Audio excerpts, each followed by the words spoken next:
سنہری بچھڑے کا فریب ایک فتنہ جو تاریخ کے صفحات پر اپنی گہرائی اور ظلمت کے ساتھ نقش ہو گیا۔ ایک ایسا شخص جس نے اپنے جادو اور فریب سے نہ صرف بنی اسرائیل کے ایمان کو متزلزل کیا بلکہ ایک پوری قوم کو اللہ رب العزت کی ہدایت سے ہٹا کر اندھیروں میں دھکیلنے کی کوشش کی۔ یہ کہانی ہے اس سامری کی جو ایک معصوم قوم کو گمراہی کی طرف لے جانے کا خواہش مند تھا، لیکن اس کی چالاکیوں کا انجام کچھ ایسا تھا کہ اس کا فریب اللہ رب العزت کے حکم سے کبھی کامیاب نہ ہو سکا۔ یہ ہے سامری کی داستان، ایک فریب، ایک فتنے کی جو ایمان کی کمزوری کو کیش کر کے ایک پوری قوم کے دلوں میں دھوکے کا بیج بو رہا تھا۔ خواتین و حضرات، سامری کا تعلق بنی اسرائیل سے تھا، ایک ایسی قوم جو حضرت موسیٰ علیہ السلام کی رہنمائی میں مصر کی غلامی سے نجات پانے کے بعد اللہ رب العزت کی ہدایت پر چلنے کی کوشش کر رہی تھی۔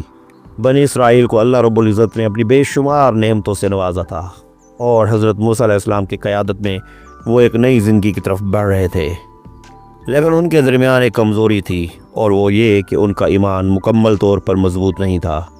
اس کمزوری کا فائدہ اٹھانے کے لیے سامری ایک فتنہ گر شخص کے طور پر ابھرا۔ سامری کو اللہ رب العزت کے راستے سے منحرف کرنے کی کوشش کرنے والے گمراہ افراد میں شمار کیا جاتا ہے۔ اس کا نام قرآن اور حدیث میں آیا ہے اور اسے ایک جادوگر، فریب کار اور گمراہ کرنے والے شخص کے طور پر پیش کیا گیا ہے۔ اس کا کردار ایک سنگین سبق دیتا ہے کہ جب لوگوں کے دلوں میں ایمان کی کمزوری ہوتی ہے تو ان کے لیے فتنہ اور گمراہی کے دروازے کھل جاتے ہیں۔ جب حضرت موسیٰ علیہ السلام بنی اسرائیل کو فرعون کی غلامی سے آزاد کرنے کے بعد نکلنے میں کامیاب ہو گئے تو اللہ رب العزت نے انہیں طور سینا کے پہاڑ پر بلا لیا تاکہ وہ وہاں سے بنی اسرائیل کے لیے شریعت اور احکام حاصل کریں۔ حضرت موسیٰ علیہ السلام نے اللہ رب العزت کے حکم سے اس پہاڑ پر 40 دن اور رات گزارے اور اس دوران اللہ رب العزت نے انہیں تورات عطا کی جو بنی اسرائیل کے لیے ہدایت کا سرچشمہ تھی۔ بنی اسرائیل میں اس دوران بے چینی پھیل گئی۔ حضرت موسیٰ علیہ السلام کی غیبت میں کچھ افراد اپنی پرانی عادتوں میں واپس جانا چاہتے تھے۔ ان میں سے بعض وہ لوگ تھے جو مصر میں بت پرستی کرتے تھے اور انہیں اپنی پرانی عبادات میں واپس جانے کی خواہش تھی۔ یہ وہ موقع تھا جب سامری نے اپنی چالاکی سے اس کمزوری کا فائدہ اٹھایا اور لوگوں کو گمراہ کرنے کی کوشش کی۔ اس نے ان کے دلوں میں بت پرستی کا شوق پیدا کیا اور ان کے ایمان کو متزلزل کرنے کے لیے ایک نیا فریب تیار کیا۔ جب حضرت موسیٰ علیہ السلام طور سینا پر اللہ پاک سے ہدایت حاصل کر رہے تھے، سامری نے بنی اسرائیل میں اپنی سرگرمیاں شروع کر دیں۔ وہ جادوگر تھا اور اس میں قدرتی طاقتوں کو قابو کرنے کی صلاحیت تھی۔ اس نے لوگوں کے درمیان ایک سنہری بچڑا تیار کیا۔ سامری کا دعویٰ تھا کہ یہ بچڑا وہ معبود ہے جس کی عبادت کرنی چاہیے۔ سامری نے اس بچڑے کو اس طرح تیار کیا کہ جب لوگ اس کے سامنے آئے تو وہ بچڑا کچھ عجیب حرکتیں کرنے لگے، جس سے لوگوں کے دلوں میں یہ خیال پیدا ہو گیا کہ یہ بچڑا زندہ ہے اور اس میں کسی قسم کی جادوئی طاقت ہے۔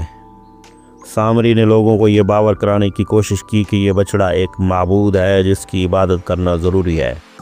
سامری نے اپنی جادوئی طاقتوں کا استعمال کیا تاکہ بچڑے کو ایک زندہ معبود کی طرح دکھا سکے۔ اس کے ساتھ ساتھ اس نے بنی اسرائیل کے لوگوں کو یہ بھی بتایا کہ حضرت موسیٰ علیہ السلام اب واپس نہیں آئیں گے اور ان کے لیے اس بچڑے کے سوا کوئی معبود نہیں بچا۔ سامری کی یہ فریب کاری اتنی چالاکی سے کی گئی کہ بنی اسرائیل کے بہت سے لوگ اس کا شکار ہو گئے۔ حضرت موسیٰ علیہ السلام کی غیر موجودگی میں ان کے کچھ پیروکار ایمان میں کمزوری محسوس کرنے لگے۔ وہ اس فریب کو سچ سمجھنے لگے کہ شاید حضرت موسیٰ علیہ السلام نے واقعی اس بچڑے کی عبادت کرنے کا حکم دیا ہو۔ سامری کی جادوگری اور فریب کی بدولت کچھ لوگ اس بچڑے کے آگے سجدہ کرنے لگے اور اسے معبود سمجھنے لگے۔ یہ منظر حضرت موسیٰ علیہ السلام کے لیے ایک شدید آزمائش تھا، کیونکہ اللہ رب العزت کی ہدایت کے بعد اس طرح کا بچڑے کی عبادت کرنا ایک سنگین گناہ تھا۔ جب حضرت موسیٰ علیہ السلام طور سینا سے واپس آئے اور یہ منظر دیکھا کہ بنی اسرائیل نے بچڑے کی عبادت شروع کر رکھی ہے تو ان کا دل غم اور غصے سے بھر گیا۔ حضرت موسیٰ علیہ السلام نے فوراً لوگوں سے پوچھا کہ ان کے ساتھ کیا ہو گیا ہے اور وہ کیسے اللہ کی ہدایت سے منحرف ہو گئے۔ حضرت موسیٰ علیہ السلام نے سختی سے لوگوں کو سمجھایا کہ اللہ رب العزت کی سوا کسی کی عبادت کرنا شرک ہے اور یہ ان کے ایمان کو تباہ کر دے گا۔ حضرت موسیٰ علیہ السلام نے اس بچڑے کو پگھلانے کا حکم دیا اور اس کے بعد لوگوں کو اللہ کے ساتھ سچے تعلق کی طرف واپس بلایا۔ حضرت موسیٰ علیہ السلام نے سامری کو اس کے فریب کے بارے میں سوال کیا۔ سامری نے اعتراف کیا کہ اس نے بچڑے کو اس لیے تیار کیا تھا تاکہ لوگوں کے دلوں میں ایمان کی کمزوری پیدا کی جا سکے اور وہ اللہ کی ہدایت سے منحرف ہو جائیں۔ سامری نے اس عمل کو ایک حکمت کے طور پر پیش کیا، لیکن حضرت موسیٰ علیہ السلام نے اس کی یہ بات مسترد کر دی اور کہا کہ اس کی یہ حرکت اللہ کے حکم کے خلاف تھی۔ حضرت موسیٰ علیہ السلام نے سامری کو سخت سزا دی۔ انہوں نے کہا کہ سامری ہمیشہ کے لیے بنی اسرائیل سے الگ رہ کر زندگی گزارے گا اور اسے لوگوں کے درمیان رہنے کی اجازت بالکل نہیں ہوگی۔ حضرت موسیٰ علیہ السلام نے سامری کو اس کے گناہ کی سزا دی اور اس کے فریب کو بے نقاب کیا۔ پھر حضرت موسیٰ علیہ السلام نے بچڑے کو پگھلا کر اس کے ذرات دریا میں پھینک دیے تاکہ اس کا اثر مکمل طور پر ختم ہو جائے۔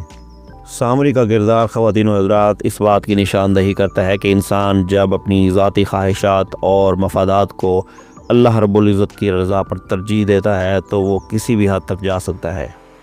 اس نے اپنے جادو اور فریب سے لوگوں کو گمراہ کرنے کی بے حد کوشش کی، لیکن اللہ رب العزت کی ہدایت کے سامنے اس کا فریب کامیاب نہ ہو سکا۔ اللہ تعالیٰ نے حضرت موسیٰ علیہ السلام کو اس کے فریب کو بے نقاب کرنے کی طاقت دی اور سامری کا یہ گناہ ہمیشہ کے لیے اس کے ساتھ رہ گیا۔ سامری کی زندگی کا یہ واقعہ یہ سکھاتا ہے کہ انسانوں کو ہمیشہ اللہ کے راستے پر ثابت قدم رہنا چاہیے اور کسی بھی فریب یا فتنے کا شکار نہیں ہونا چاہیے۔ اللہ کی ہدایت اور اس کی رضا کا راستہ ہی انسان کے لیے کامیابی کا راستہ ہے، اور اس سے انحراف کرنا انسان کو تباہی کی طرف لے جاتا ہے۔